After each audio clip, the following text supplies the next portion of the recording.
ఇప్పుడు నారా లోకేష్ గారు పునర్విత పాపకి తన సొంత నిధులతో 6 కోట్లు అనేది ఇవ్వడం జరిగింది.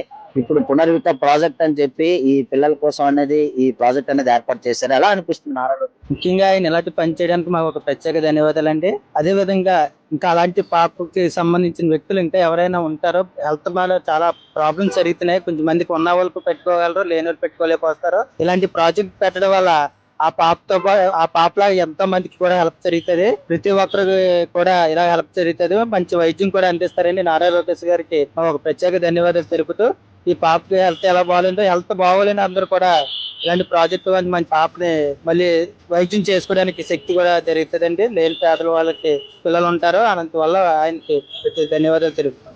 నారా లోకేష్ గారు అనేక రకాల కార్యక్రమాలు చేశారు. ఏదైనా ఆపద ఉందని తెలిస్తే ట్విట్టర్ లో ఒక మెసేజ్ పెట్టినా వెంటనే స్పందిస్తున్నారు. ఎలా అనిపిస్తున్నాను ఇలాంటి పనులు చేయడం వల్ల నారా లోకేష్ గారు? ఆయన ఒక రాజకీయ నాయకుడు అని కాకుండా మంచి ప్రజలకు హెల్ప్ చేయాలనే ఉద్దేశంతో ఆయన కొంచెం చేశారు. కొంచెం అలాగే ఇంకా ముందు ముందు కూడా ఇంకా ఏమైనా ఇబ్బందులు ఉంటే కూడా మంచి పనులు చేస్తారని కూడా మేము హృదయపూర్వకంగా కూడా మంచి ధన్యవాదాలు తెలుపుతున్నాం.